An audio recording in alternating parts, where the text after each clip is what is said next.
Le réveil de l'info, c'est Atlantic Radio. Alors moi je vous le dis, on parle, on est en train de parler avec mon décodeur d'aujourd'hui et on discute, etc. On en oublierait presque l'émission, c'est vous dire.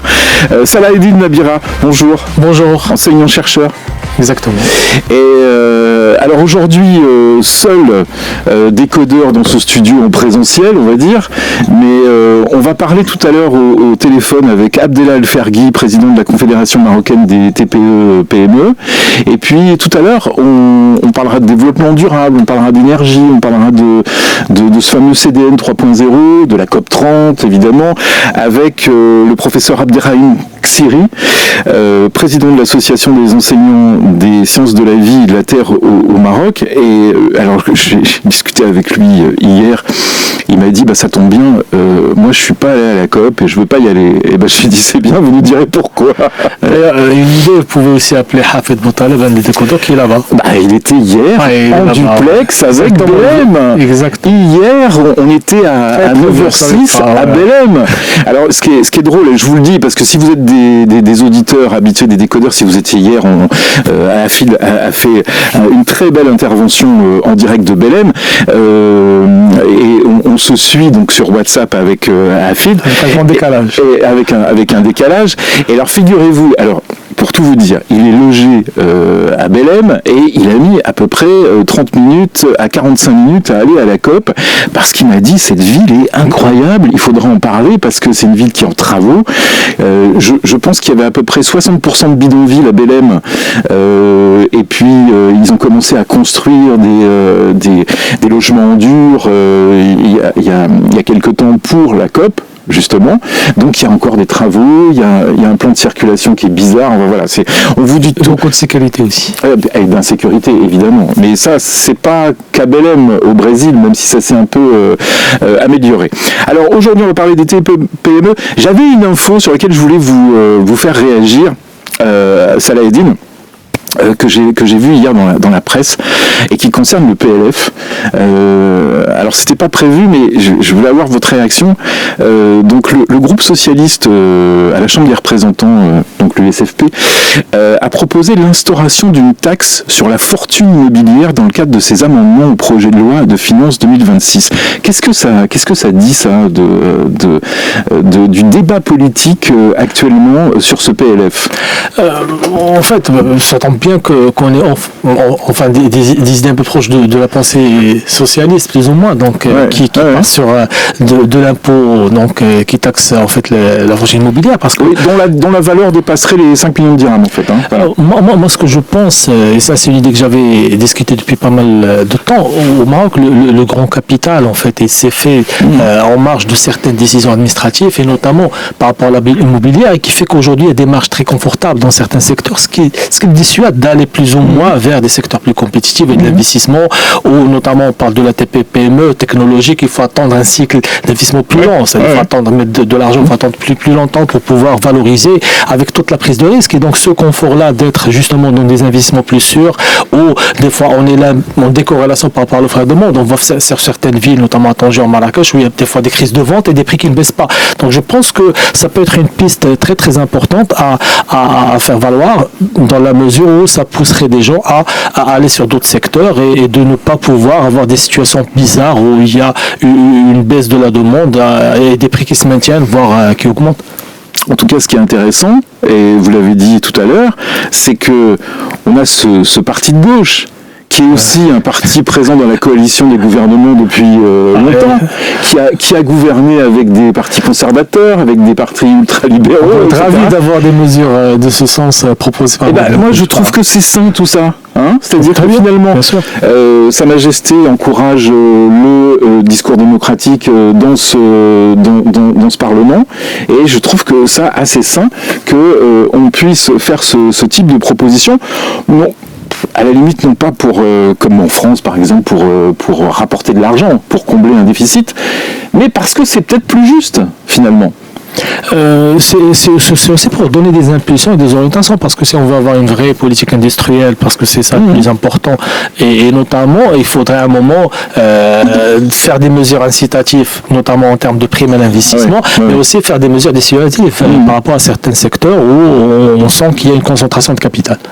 Alors on va revenir maintenant au sujet des TPE-PME. Moi j'ai l'impression que ce sujet des TPE-PME, d'ailleurs on en parlait avec un autre décodeur, Jamal Belarache, il y a quelques jours, c'est un sujet dont on parle depuis tellement d'années en disant les TPE-PME c'est un des moteurs importants de l'économie marocaine, et puis j'ai l'impression qu'on trouve pas le moyen de les aider, ces TPE et ces PME, à se développer.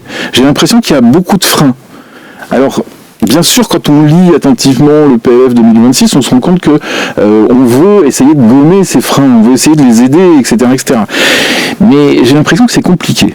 Exactement, vous avez raison de le dire, parce qu'on a toujours usé de deux leviers. Le premier, principalement, c'était des mesures financières, notamment via l'accès facilité au secteur bancaire. Mais on sait très bien que le plus important, c'est pas le financement, c'est d'avoir déjà une offre soutenable et avoir un marché. Et donc là aussi, quand on adresse de manière financière, on a eu beaucoup de cases. On se rappelle depuis le début les cris des jeunes promoteurs, et ce qui en suit, et même dernièrement certaines mesures comme Força, etc. On se rend compte que donner de l'argent ne règle pas le problème, sachant que l'accès il est difficile. Même la façon de donner de l'argent via circuit bancaire, qui nécessite des garanties, des fois même des mécanismes de garantie, notamment Milcom. Ça, c'est un autre sujet dont on reparlera. Ça fait que c'est complexe. On se rappelle même Intelaka, on le lance, on ne le lance pas, accessible. Des fois, on y va aux banques, on ne trouve pas de répondants. Donc, cette manière d'adresser à travers, ouvrir certaines vannes financières, sachant que l'accès final, est-ce qu'il est destiné aux vrais porteurs de projets ou autres, fait en sorte que ça ne règle pas le problème. La problème, c'est un problème de marché, un problème de recouvrement. Parce qu'on le sait aujourd'hui, beaucoup de PME et TPE ferment finalement, pas parce qu'ils n'ont pas l'argent, parce qu'ils n'arrivent pas à la recouvrer. Ouais. Donc ça aussi, c'est une problématique. Alors ça renvoie au marché. Voilà. Ça renvoie au délai de paiement. Mais dites-moi, cher Salahedine, il n'y a pas une loi sur le délai de paiement ? Bien sûr qu'il y a une loi sur le délai de paiement avec les pénalités de retard, mais vous entendez quelqu'un qui a son principal client qui tarde à le payer, grande entreprise, aller justement recourir à certains mécanismes, etc. Ça veut dire que après, vous savez, moi je me rappelle, c'était dans une grande entreprise, pour ne pas la citer, et on avait une politique en fait de gestion. Vous savez, pour déclencher le paiement, il faut d'abord la réception. Pour réceptionner, déjà, on peut prendre 2-3 mois pour que la créance devienne redevable, donc on peut compter les délais. Donc il y a plein de mécanismes qui sont et on avait tendance à confondre en gestion de trésorerie, par exemple, pour recevoir les factures, on fixait un seul jour de la semaine sur un créneau de telle ou telle heure. Alors vous voulez dire que tout ça c'était organisé, quoi? Bien sûr, pour gagner du temps. Bien sûr, ça organise pour gagner du temps. Là je joue les naïfs candides, hein, mais en fait je suis pas si bête que ça. Hein. Je sais très bien que ça existe. Hein. Et on le sait, notamment dans le secteur immobilier, il y a plein de boîtes dont les patrons font partie en prison parce que justement ils étaient utilisés par certains grands groupes qui finalement utilisaient le fonds de roulement de la PME pour financer leurs projets. Et voilà, donc il y a certaines pratiques et tout, c'est pour ça, pour dire que des fois le problème est mal adressé parce que on pense que c'est le financement qui règle le problème, mais dans la pratique, il y a l'accès au marché, on le sait tous aussi, c'est difficile, etc. Il y a beaucoup de copinage. Je ne veux pas être négatif aujourd'hui, mais à un moment, il faut parler les choses en vrai. Ça veut dire que souvent, c'est attribué selon certains critères. Il y a des problématiques, des fois, de possibilité d'avoir des garanties, des cautions. Les TPE, PME, dans les appels d'offres, elles ne sont pas les bienvenues, c'est clair. Hein. Ne serait-ce que par la problématique des cautions, des garanties difficiles à avoir. Il y a aussi que les choses se sont, tant mieux aussi, devenues plus difficiles parce que depuis qu'on a mis certains outils de veille de risque, etc., notamment par rapport au contentieux, par rapport à la solvabilité de certains entrepreneurs, fait que beaucoup sont éliminés parce qu'ils ont des incidents, parce qu'ils ont... voilà. Et donc, moi, je pense que c'est bien de faire des financements, aller du financement en capital risque, capital angel, etc., plus adapté, mais il faudrait voir le détail, notamment cette problématique de recouvrement et la problématique d'accès au marché. Eh bien, on en reparle juste après la pub, les infos, avec Salahedine Nabira et notre invité, Abdellah El Ferghi, président de la Confédération marocaine de TPE-PME. C'est dans les décodeurs aujourd'hui, 8h28. Les décodeurs, on parle des TPE, PME aujourd'hui. On sera dans quelques minutes au téléphone avec Abdellah El Ferghi, président de la Confédération marocaine de TPE, des TPE, PME. Je suis avec Salaheddine Nabira, enseignant-chercheur. Salaheddine, vous me disiez quelque chose de très intéressant hors antenne. Pour vous, c'est assez bizarre et presque choquant d'accoler ces deux sigles, TPE, PME, parce que c'est pas du tout la même chose. Exactement. Donc, et si on revient aux classifications de Banque Maghreb, sans parler de l'ACP qui ramène la classification aux effectifs, 10 millions de dirhams de chiffre d'affaires comme c'est pour la TPE, déjà, il y a plusieurs nuances. Et ça monte jusqu'à 75 millions. Et ça me rappelle la pique au Parlement de Serja, quand l'une des parlementaires lui a dit 50 millions de dirhams comme c'est des petites entreprises. Il a dit, j'aimerais bien avoir justement ces entreprises 50 millions parce que dans sa perception, c'était des grandes entreprises. Donc on voit cet amalgame, et même au niveau des banques, parce que l'interlocuteur privilégié... Oui, j'allais vous dire, comment on peut s'adresser de la même façon en fait aux TPE et aux PME. Si on prend du côté de la banque, par exemple, c'est pas du tout la même chose, les garanties, tout ce qu'on veut. Les besoins, c'est différent. Même quelquefois, même le simple discours dans une TPE, on va pas avoir forcément quelqu'un de spécialisé, c'est le dirigeant qui va discuter, alors que dans la PME, il peut y avoir déjà une organisation. Exactement, et donc même en parlant beaucoup de banquiers qui très justement qui adressent cette cible, ils ont cette difficulté-là parce que il y a différents types d'entreprises et les besoins sont différents. Et donc dans la conception même à la base des offres côté marketing et côté risque et côté, ils ne sont pas dimensionnés de la même manière. Et donc c'est ce qui fait, c'est pour cela que je pense aujourd'hui que l'une des grandes problématiques justement à côté du levier donc financier, c'est aussi donc cet adressage qui fait que beaucoup d'entreprises restent hors circuit, même s'ils le veulent, même si on fait l'effort, parce qu'ils n'ont pas les qualifications nécessaires, ne serait-ce qu'en termes de ressources humaines ou en termes de compréhension. Alors on va continuer d'en parler. Salaheddine Nabira avec moi, vous transformez en journaliste présentateur. Okay.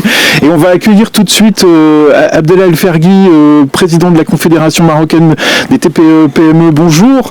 Bonjour monsieur Ferghi, comment ça va ? Bonjour. Bonjour. Vous allez bien ? Monsieur Ferghi, vous restez là. On a un petit peu de publicité, on se retrouve juste après pour la suite des décodeurs.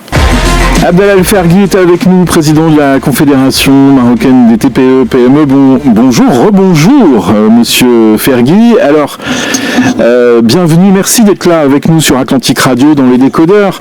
Le fonds de soutien à l'investissement destiné aux TPE, PME est lancé aujourd'hui à Rachidien en présence du ministre de l'Emploi. Je ne vais pas donner son titre exact parce que sinon on ira jusqu'à la fin de l'émission.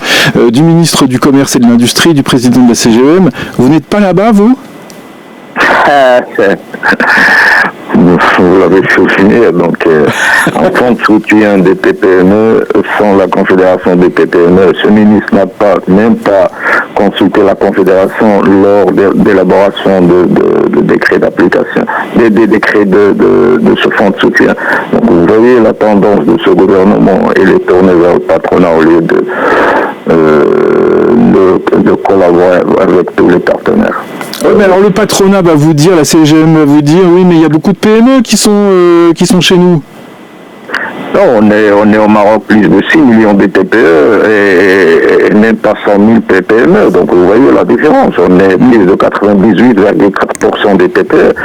Donc les PME, ne pèsent pas très lourd devant les TPE. Le tissu économique entrepreneurial marocain constitue des TPE, comme d'autres tissus en Afrique et même en Europe. Donc, mais malheureusement au Maroc, la place de la TPE, elle est prise par le patronat. Donc vous voyez, on a au Parlement, il y a 8 places pour le secteur privé, y compris les TPE, mais malheureusement, il n'y a pas de voix pour la TPE, ni à la deuxième chambre, ni dans les conseils d'administration des instances gouvernementaux, etc.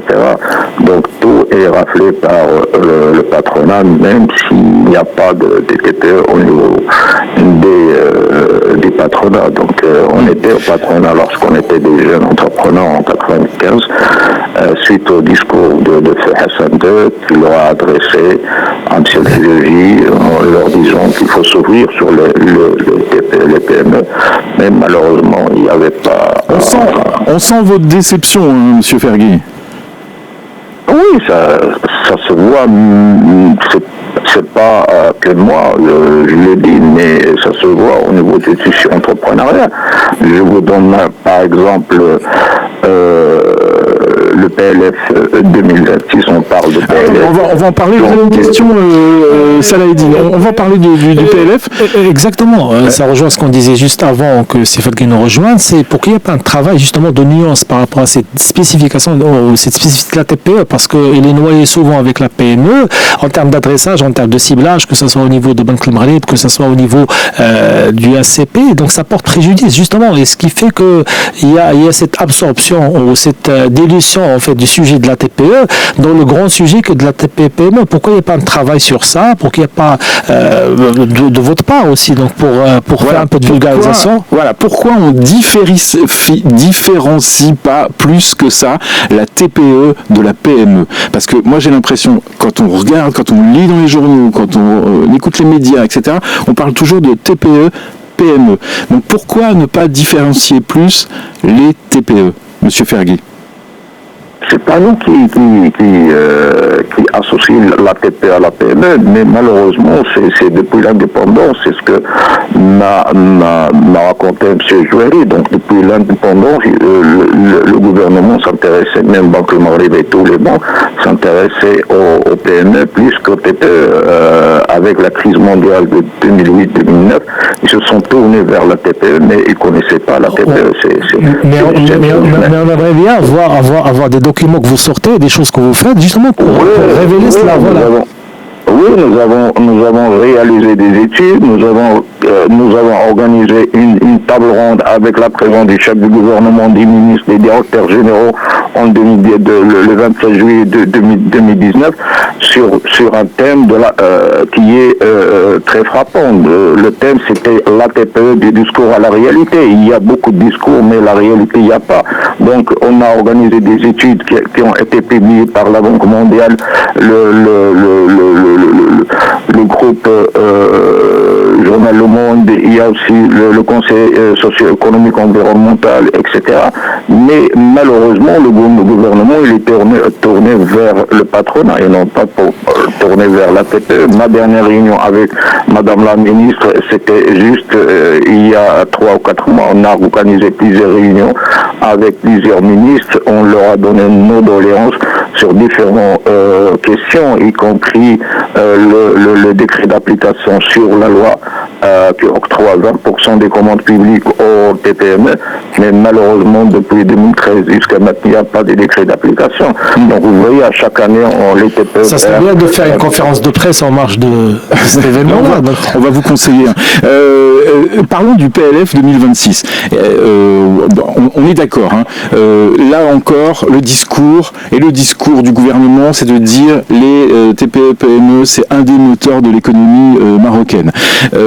On parle d'emploi, d'employabilité des jeunes, on parle de formation, on parle de fiscalité, on parle de financement, etc. Est-ce qu'il y a des choses quand même qui vous conviennent dans cette proposition de PLF, de loi de finances 2026, Monsieur Fergui? Non, ce PLF 2026 s'inscrit dans la continuité des choix budgétaires précédents. Donc, soulevant des interrogations sur sa capacité à soutenir efficacement le tissu entrepreneurial national, l'augmentation de la fiscalité pour les TPE de 10% à 20%, donc apparaît clairement comme une charge supplémentaire pour ces structures, souvent vulnérables, alors qu'ils jouent un rôle clé dans la création d'emplois, donc avec plus de 83% de la main-d'œuvre marocaine et dynamise l'économie locale. Donc vous voyez, donc on augmente la fiscalité de 10 à 20%, alors que pour les grandes entreprises, il y a une réduction de 35% à 20%. Donc vous voyez la tendance du gouvernement, il favorise, il veut favoriser l'investissement, les grands investissements et attirer de l'investissement étranger, mais sur le dos des TPE. Donc vous voyez, donc c'est pas le PLF Cette année, on va payer 17,5% des impôts, mais l'année prochaine, 2026, on va payer 20%. Alors que avant l'arrivée de ce gouvernement, les impôts étaient simplement de 10%. Et ce sont des charges lourdes financièrement pour les TPE, alors qu'on sait que l'accès au financement des TPE, on a beaucoup de problèmes d'accéder au financement. Et ajouté à ça, il y a une augmentation des impôts et l'arrêt de plusieurs programmes comme Telaka et Forza. Donc, avec ce fonds de soutien qui va être lancé aujourd'hui, les conditions d'éligibilité d'octroi de ce fonds d'investissement sont très lourds et il exclut les TPE. Donc, avoir le fameux 1 million de dirhams d'investissement pour bénéficier de ce fonds, donc ça exclut totalement les TPE. Oui. J'aimerais qu'on parle 2 secondes de la transition de l'informel vers le formel, qui est un enjeu majeur. Je suppose que vous réfléchissez à ça vous aussi, comment on incite les gens qui ont même une micro-entreprise, qui font travailler des gens, parce que c'est toujours ça qu'on dit pour l'informel. On se dit c'est pas normal d'être dans l'informel, mais en même temps c'est un secteur qui fait travailler beaucoup de gens. Comment vous essayez de les convaincre de passer de l'autre côté de la force, du côté moins obscur de la force, si vous voyez ce que je veux dire, de l'autre côté? Bon, l'informel a dépassé toutes les lignes rouges, donc avec des statistiques très alarmantes. 77,3% de la main-d'œuvre travaille dans l'informel. Donc parmi les 3 postes d'emploi créés, il y a 2 dans l'informel. Nous avons travaillé sur différents projets, y compris l'auto-entrepreneur de 2012 jusqu'à 2015. Mais malheureusement, il y a la fiscalité qui n'a pas réussi à s'aligner sur les objectifs posés en 2012. Malheureusement aussi, il n'y a pas d'accompagnement au niveau financier. Vous avez bien fait citer ce sujet-là parce que c'est un bon moyen de transition, l'auto-entrepreneur, donc le statut d'entrepreneur, sauf qu'on l'a rendu complexe juste après, donc avec les différentes limitations, ce qui fait qu'il y avait un bon élan, beaucoup de gens se sont engagés, notamment des jeunes entrepreneurs. Exactement. Exactement. Et juste après, il y a eu un rétropédalage, j'ai l'impression. Vous confirmez ou pas Oui, je confirme. Dernièrement, il y a un élan très important des jeunes qui voulaient se dissocier de l'auto-entrepreneur. Pourquoi? Parce que les impôts n'ont pas suivi, il n'y a pas de financement Forza Telaka, il n'y a pas son arrêt total, il n'y a pas d'accompagnement de ces jeunes et malheureusement l'État, il n'y a pas de continuité au niveau des gouvernements. Donc le gouvernement Boukeren premier, on a travaillé sur l'auto-entrepreneur de 2012 jusqu'à 2015. On a travaillé aussi sur la stratégie TPE de 2010 jusqu'à le 17 mai 2013 qui a été lancée dans la Bibliothèque nationale à Rabat avec la présence de 8 ministres, la présidente des patronats, Banque Maghreb et tous les partenaires. Mais malheureusement, avec l'arrivée de partis de l'RNI au gouvernement, avec l'ex-ministre de l'industrie, donc ils ont classé la stratégie TPE et ils ont lancé l'accélération industrielle. On est pour l'industrialisation du Maroc, mais pas sur le dos des TPE. C'était pas majeur justement de cette industrialisation, c'était les fameux écosystèmes à côté greffés aux grandes entreprises justement sur lesquels avait beaucoup insisté, que ce soit Moulay Alami ou que ce soit Riyad Mzour, donc ça devrait ouvrir justement de parler.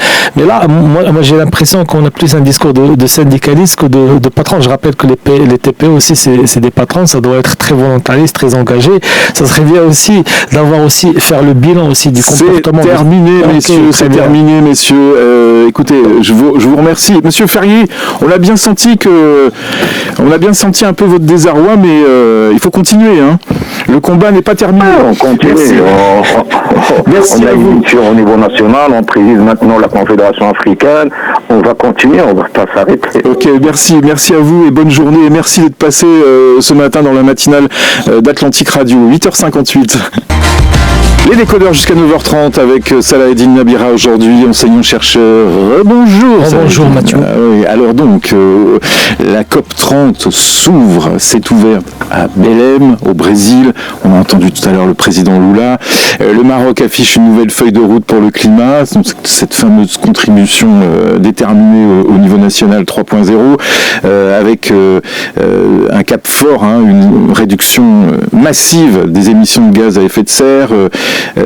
Est-ce que on sent qu'il y a quand même une volonté, on sent que, on l'a dit hier avec Hafid Boutaleb qui était à Belém, que le Maroc considère qu'il est un pays important dans ce processus, mais comment transformer donc cette volonté royale, cette volonté politique en résultats concrets? Moi, je pense qu'au Maroc, non seulement il y a la conscience, on le vit réellement aujourd'hui, on le voit, on en parlait tout à l'heure, on entend toujours la pluie, la chaleur, il y a plus de saison, etc. Je pense que c'est plus de l'esprit, c'est une réalité aujourd'hui. Donc, non, mais ça veut dire que s'il y a encore des climato-sceptiques, venez ici et puis vous verrez la différence. Enfin, d'ailleurs pas ici, là où on est, à Casablanca, mais on peut le sentir à peu près partout, quoi. Voilà, donc il y a énormément de retournement. Il y a un retournement climatique, sauf aussi que le Maroc aussi a pris des choix pionniers, donc notamment l'énergie donc renouvelable, bien en termes sûr. d'éolien, reste l'énigme du stationnaire et de l'énergie solaire, donc qui fait que le choix technologique a aussi un peu emboîté le pas et donc fait que le coût de production reste un peu cher. Donc il y a une équation à régler entre les besoins, ça aussi c'est concret, les besoins énergétiques en termes justement pour accompagner tout cet élan industriel, toute cette surconsommation aussi des ménages. Ouais, après, jusqu'à aujourd'hui, l'énergie fossile reste aussi la seule garantie de performance face justement à ce fiasco, si on peut le qualifier de la sorte, des différents stationnaires qui ont mobilisé beaucoup d'espoir, beaucoup de fonds, mais qui réellement aujourd'hui donc ont du mal à pouvoir donc alimenter les ambitions qui étaient donc qui leur étaient attribuées. Justement, cette ambition, par exemple, de réduction de 53% des émissions de gaz à effet de serre d'ici 2035, c'est quand même énorme. On peut parler de la production d'électricité, on peut parler de tout ça, quoi. Donc on a besoin de poursuivre cette espèce de révolution solaire, on va dire, et puis on a besoin de trouver peut-être d'autres systèmes. Exactement. Donc aujourd'hui, on le voit d'ailleurs avec surtout cette consommation de data. Il y a un retour sur le nucléaire, donc on le voit donc avec ce besoin d'énergie pour les data centers. Et on a constaté également que les GAFA, toutes les GAFA, on commence à reprendre des stations nucléaires et tout ça. Et je pense qu'il y a un retour par rapport à ça. Donc. Alors, on est en direct avec un nouveau décodeur qui arrive. C'est le professeur Abderrahim Ksiri, président de l'association des enseignants des sciences de la vie et de la terre au Maroc. Bonjour, professeur. Bonjour. Comment allez-vous ? Comment allez-vous ? Merci beaucoup d'être avec nous. Oui, ça va bien, merci beaucoup à vous. Merci, mais quel beau métier vous faites ? Oui, mais c'est un métier, on a des métiers qui se complètent. Oui. On a des chercheurs qui analysent, qui produisent l'information. On a des médias qui peuvent l'amplifier, mais aussi un civil qui défend. Voilà. Alors, on l'a dit, cette COP30, ça y est, c'est parti à Belém. Mais vous, alors hier, je vous ai cherché, je vous ai repéré en Italie, mais vous n'étiez pas à Belém. Oui. Non, j'étais en Italie. Et d'ailleurs, j'avais fait le choix volontaire de ne pas y aller parce que les conditions n'étaient pas remplies, puisqu'il y a eu un choix vraiment d'une zone qui est trop loin par rapport à l'ensemble des ports, des aéroports et des avions par rapport à l'ensemble des pays, donc ça consomme énormément. Et en plus, Belém, c'est une petite, c'est un petit centre où les prix ils ont flambé de manière. Oui. Alors ça c'est intéressant, professeur. Il faut il faut en reparler. Vous dites, vous n'êtes pas allé à la COP parce que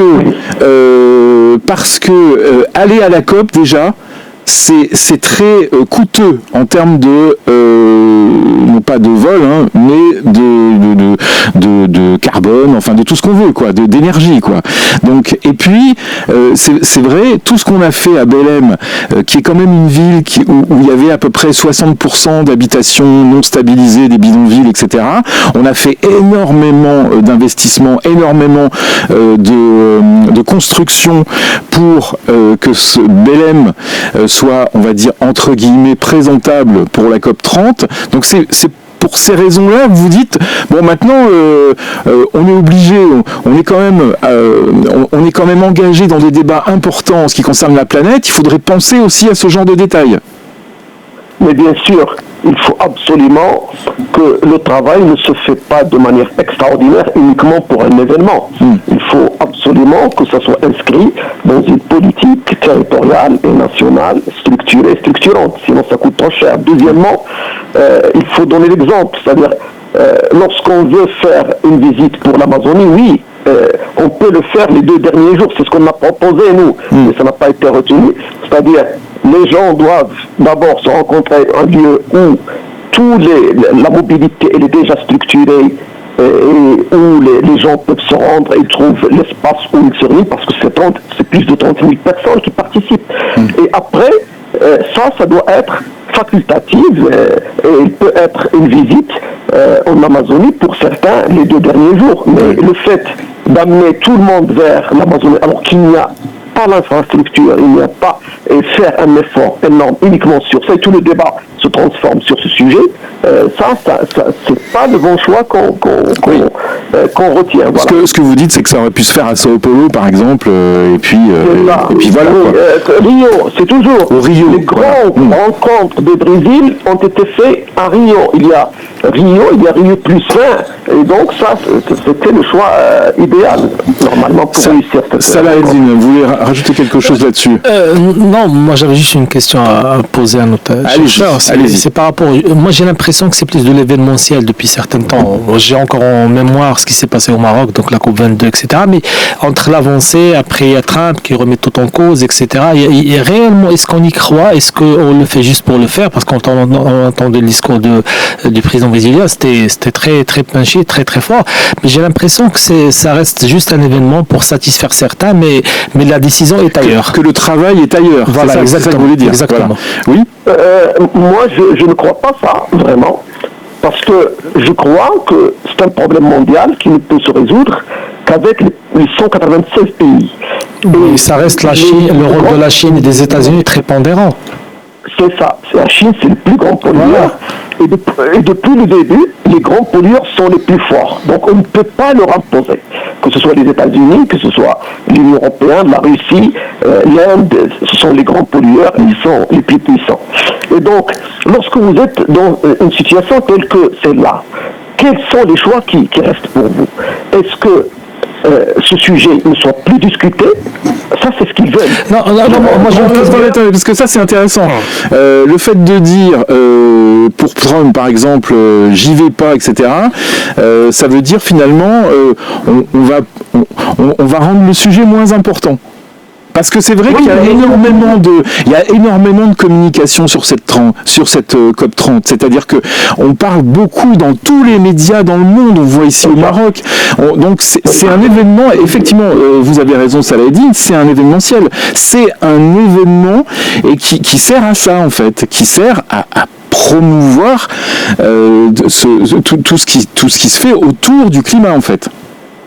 En réalité, le choix avec l'Allemagne, l'Union européenne, depuis le début, lorsqu'il y avait juste les chercheurs du monde de la météo qui ont commencé ce travail, puis il s'est élargi, oui. il y a 30 ans, l'idée c'est d'avoir une réunion chaque année. Et entre les 2 réunions des COP, il y a une réunion à Bonn chaque année en juin. Donc ce mécanisme, il a été fait sachant qu'ils ont totalement conscience que pour l'international, on ne peut pas imposer, surtout si les grands et les plus forts sont eux qui doivent payer. Alors, dans ce cadre, le fait d'avoir une rencontre annuelle, ça relance le débat et ça responsabilise. Oui. Ouais, Ça montre au doigt les grands pollueurs, les avancées qui ne se font pas, les avancées qui se font et les problèmes. Et on a vu, il y a toujours des cycles. Il y a parfois, comme le premier mandat de Trump, il y a eu arrêt total. Après son premier mandat, il y a retour en force des États-Unis. Donc il faut comprendre que si, quel est le deuxième choix qu'on a? Si on n'a pas ces réunions annuelles, si on n'a pas ce débat, eh bien, ça arrange ceux qui polluent et qui n'auront même plus à se rappeler une fois par an que devant le monde entier, tout ce que vous dites sur votre civilisation, sur vos avancées, c'est sur le compte de la destruction de la planète. Voilà. Mais messieurs, je voudrais, parce que le temps passe, c'est toujours pareil, l'ennemi de la radio, c'est le temps, et du contenu, vous savez ce que je veux dire. Donc, j'aimerais qu'on parle un petit peu, pour terminer cette conversation, du Maroc. D'ailleurs, c'est bien de m'avoir de la perche. Moi, je voulais rendre un peu le sujet plus digeste pour nos auditeurs. Je pense qu'aujourd'hui, les gens ne sont plus climato-sceptiques, on le voit, on le vit comme j'ai dit tout à l'heure, mais il faut aussi présenter des alternatives réelles et concrètes. On a un grand besoin en termes de consommation énergétique, on a une problématique de l'eau au Maroc. Comment régler ça? Surtout, j'aimerais avoir votre retour par rapport à certains choix, notamment flot solaire, etc., qui fait qu'aujourd'hui, c'est comme si on s'est tiré une balle dans le pied. On a tellement vanté un projet qu'aujourd'hui, il est derrière les... On n'en parle plus, là, il n'est plus mis en avant. Donc, qu'est-ce que vous en pensez, vous, en tant qu'expert? Vous savez que le professeur Xiri, c'est presque un militant, hein, donc il va vous répondre à cette question. Bien sûr. Donc, en réalité, le Maroc s'est toujours positionné comme un acteur de cohérence et de solution, un champion des énergies renouvelables. Les objectifs de 52%, de 43%, engagement fort sur l'adaptation, le finance, la justice climatique. Il était même parfois, surtout lors de la COP22, il est devenu le porte-parole et le porte-voix de l'Afrique. Maintenant, au Bénin, ce n'est pas le cas, pour une raison très simple. C'est que il y a d'autres pays africains qui nous ont devancés. Il y a d'abord une stratégie nationale bas carbone qui doit être élaboré par tous, d'après le CNUC, et il doit être déposé. Le Maroc ne l'a pas déposé. Il l'a élaboré sur 3 ans, et pendant une année et demie, il est encore chez le ministère de la transition énergétique, il n'a pas été déposé. Deuxième chose, il demande à tous les pays de déposer des CDN. C'est une contribution nationale déterminée. 3.0. Le Maroc avait déposé 1.0, 2.0. 3.0 aurait dû être faite sur la trajectoire de la SNPC 2050. C'est-à-dire, vous avez une stratégie 2050 et chaque 5 années ou 10 ans, vous prenez une partie pour avancer. Tout en faisant toutes les adaptations que vous voulez. Parce que les chiffres changent, parce que tout ça change en fonction des... Professeur, je pense que Salaheddine Nabira n'est pas content parce que vous n'avez pas répondu à sa question. Justement, je clarifie encore plus ma question. En fait, c'est bien d'avoir ces ambitions-là, mais le Maroc fait face à beaucoup de challenges économiques. Il y a beaucoup de besoins en termes de financement. Ça veut dire pour aller sur certains choix qui sont des fois économiquement pas intéressants, pas performants, est-ce qu'on a les moyens de cela? De la piste de l'énergie nucléaire, etc., qu'on voit un retour en force par rapport à ça. Voilà, on aimerait bien avoir des clarifications un peu plus concrètes. Je suis totalement d'accord. Il y a toujours deux visions, il y a toujours deux analyses de choix. Le Maroc, il y en a qui voient que vraiment, il doit aller à fond dans tout ce qui est énergie fossile, parce que il n'est pas émetteur, c'est vrai, et il doit absolument garantir des contrats 30 ans pour le gaz, pour le pétrole, sans se soucier du climat. Ils ont raison, et se soucier surtout de l'industrie, et ce qui est moins cher, et c'est le charbon qui est le moins cher, et on a 70% d'électricité grâce au charbon. Maintenant, il y a une autre vision, et c'est elle qui a été construite avec toutes les 350 acteurs et responsables de toutes les agences du ministère. C'est la SNPC. Et dans cette structuration qu'ils ont fait, ils ont bâti cette SNPC sur le développement du Maroc, pas sur le climat. On n'est pas un grand émetteur. Si on doit réduire les gaz à effet de serre, c'est parce que certaines villes au Maroc, Tanger, etc., ils ont une pollution de l'air qui atteint vraiment jusqu'à 30% de nos enfants avec l'asthme, avec des problèmes. Donc, il faut réduire parce qu'on a vraiment un problème de santé. Deuxièmement, il croit que maintenant le Maroc, il est, et le monde, il est sur une trajectoire de changement, de mutation. Et cette mutation, il y a beaucoup c'est vrai, il y a beaucoup de retours en arrière, de grands pays comme les États-Unis, etc. Mais il y a en même temps beaucoup d'innovations et beaucoup d'avancements. Le premier maintenant qui avance, qui était le plus grand pollueur, c'est la Chine. 80% du solaire mondial, c'est elle. Elle avance aussi dans la voiture électrique. C'est 1500 km d'autonomie. Ça n'a jamais existé. On oublie les stations de service. Et donc, ces innovations, ils avancent. Il y en a même des Européens qui disent on ne va pas aller vers 2035 pour que le diesel ne reste plus. Mais il y en a d'autres qui sont des constructeurs, même allemands, qui disent non, il faut faire attention. Alors, professeur, le changement. Professeur, moi la question qui m'intéresse, c'est nucléaire ou pas nucléaire? En réalité, le nucléaire, pour l'instant, avec l'intervention de la France, il a été considéré, s'il est très bien sécurisé, comme énergie renouvelable. Donc, pas de problème. Mais ce nucléaire, pour la France elle-même, pour faire sortir les nouveaux modèles qui sont des réacteurs qui sont mini, c'est pas les grands réacteurs, et qui peuvent vraiment produire beaucoup d'énergie, il leur faut 2035. Il faut attendre jusqu'à 2035. Donc, d'ici 2035, il y a mais en même temps, il y a du nucléaire. Je ne sais pas si vous avez vu le Norvège, qui vient de faire sortir un avion avec le nucléaire expérimental maintenant, qui va être dans l'industrialisation, qui peut voler pendant 10 ans. On a vu aussi des bateaux avec la Chine qui peuvent aller avec ce type d'énergie, mais il y en a qui fabriquent l'énergie pour le militaire. Même l'Internet, elle a été fabriqué par les militaires, mais il y en a qui transforment tout ça en quelque chose qui est civil, qui est écologique et qui est favorable pour tout le monde. Le monde est en train de changer. Il y a utilisation d'énergie pour que le transport soit zéro carbone. C'est possible. C'est intéressant. C'est intéressant ce que vous dites dans votre discours, parce qu'on ne peut pas mettre en doute votre engagement sur le développement durable, sur les énergies renouvelables, etc.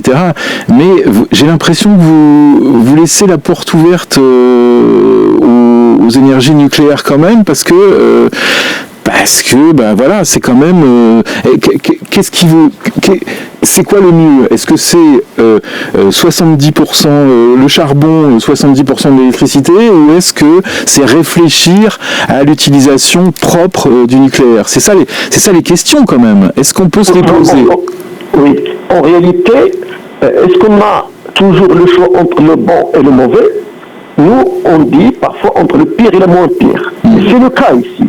On a des institutions, une résistance très forte de certains pays, et parfois la difficulté de répondre rapidement à toute la population par des solutions qui sont à 100% renouvelables, qui sont à 100% garanties pour la santé de tout le monde.